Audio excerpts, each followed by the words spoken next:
Bismillahirrahmanirrahim. Assalamualaikum warahmatullahi wabarakatuh. Alhamdulillahirabbil alamin.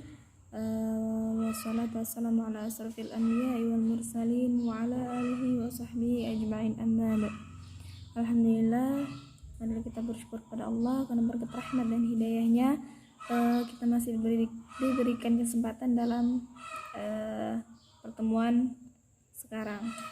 Salawat barangkaikan salam marilah kita curahkan kepada baginda kita Nabi Muhammad sallallahu alaihi wasallam dengan lafaz Allahumma shalli ala sayyidina Muhammad wa ala ali sayyidina Muhammad. Baiklah, langsung saja sini saya akan menjelaskan yaitu bagaimana pengertian dari ganjaran dan hukuman pendidikan dalam perspektif Islam.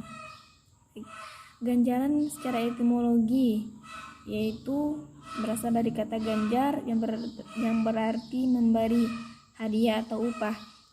Karenanya berdasarkan pengertian ini maka dasarnya adalah perlakuan yang menyenangkan yang diterima seseorang sebagai konsekuensi logis dari perbuatan baik atau amal soleh atau prestasi terbaik yang berhasil ditampilkan atau diraihnya.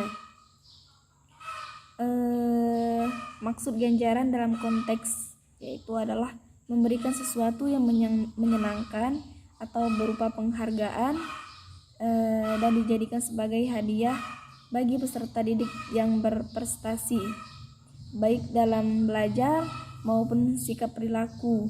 Melalui ganjaran hasil yang dicapai peserta didik dapat dipertahankan dan meningkat serta dapat menjadi motivasi bagi peserta didik lainnya untuk mencapai target pendidikan secara maksimal. Adapun pengertian hukuman yaitu yang berarti siksa atau sebagainya yang dikenakan kepada orang yang melanggar hukuman pada dasarnya perbuatan tidak menyenangkan dan ditimpakan pada seseorang sebagai konsekuensi logis dari suatu kesalahan dan perbuatan yang tidak baik yang telah dilakukannya. Hukuman yaitu suatu perbuatan di mana seseorang sadar dan sengaja untuk menjatuhkan nestapa pada orang lain dengan tujuan memperbaiki atau melindungi dirinya sendiri dari kelemahan jasmani dan rohani sehingga terhindar dari segala macam pelanggaran. Adapun macam-macam ganjaran dan hukuman yaitu yang dimaksud hadiah atau tidak usah selalu berupa barang.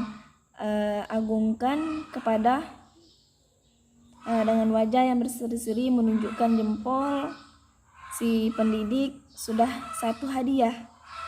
Pengaruhnya besar sekali, memenuhi dorongan mencari perkenan, mengembirakan anak atau peserta didik, menambah kepercayaan diri akan peserta didiknya. Macam-macam ganjaran yang dapat dilakukan oleh pendidik dengan cara yang bermacam-macam. Misalnya pendidik mengangguk-angguk kepala tanda senang dan membiarkan jawaban yang diberikan oleh seorang peserta didik. Kemudian pendidik memberikan kata-kata yang menggembirakan atau berupa pujian. Kemudian guru memberikan benda-benda atau barang yang menyenangkan dan berguna bagi peserta didik. Adapun macam-macam hukuman yaitu setelah larangan dan sejenisnya diberikan dan ternyata pelanggar masih dilakukannya, maka hukuman tidak selalu berupa fisik. Hukuman biasa membawa rasa tak enak, menghilangkan jaminan akan kasih sayang, hal mana yang tidak diinginkan oleh seorang anak atau peserta didik, atau mendorong anak untuk selanjutnya tidak berbuat lagi. Hukuman menghasilkan disiplin, maka taraf yang lebih tinggi akan menginsyafkan anak didik berbuat atau tidak, bukan karena takut akan hukuman, melainkan karena keinsyafannya sendiri. Berdasarkan dalam Al-Quran, maka dalam konteks pendidikan Islam, bentuk hukuman juga dapat diklarifikasikan dalam dua macam. Pertama, hukuman fisik, yaitu perlakuan kurang atau tidak menyenangkan yang diterima seseorang dalam bentuk fisik atau material sebagai konsekuensi logis dari perbuatan yang tidak baik. Dua, yaitu hukuman non fisik, yaitu perlakuan yang kurang atau tidak menyenangkan yang diterima seseorang dalam bentuk non fisik sebagai konsekuensi logis dari perbuatan yang tidak baiknya. Kemudian bagaimana pentingnya hukuman atau ganjaran dalam perspektif Islam. Ganjaran dan hukuman adalah pendidikan merupakan sesuatu yang dibutuhkan dalam pendidikan. Ganjaran merupakan hadiah atas perbuatan baik dan prestasi yang dihasilkan oleh peserta didik, sedangkan hukuman berupa efek jera terhadap pelanggaran peraturan yang dilakukan oleh peserta didik. Namun perlu diingat bahwa hukuman tidak berbentuk siksaan, tapi mengarah kepada motivasi agar lebih semangat belajar dan latihan akan kemandiriannya.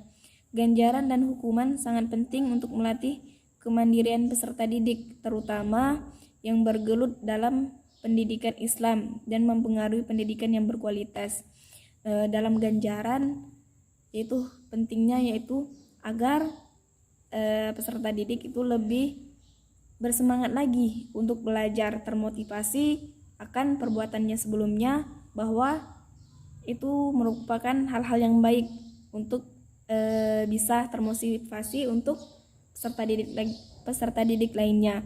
Adapun sedangkan hukuman agar peserta didik tidak mengulangi akan perbuatan tersebut dan menjadikan pelajaran atau hikmah bagi peserta didiknya, bahwa yang dilakukan teman tersebut adalah hal yang salah.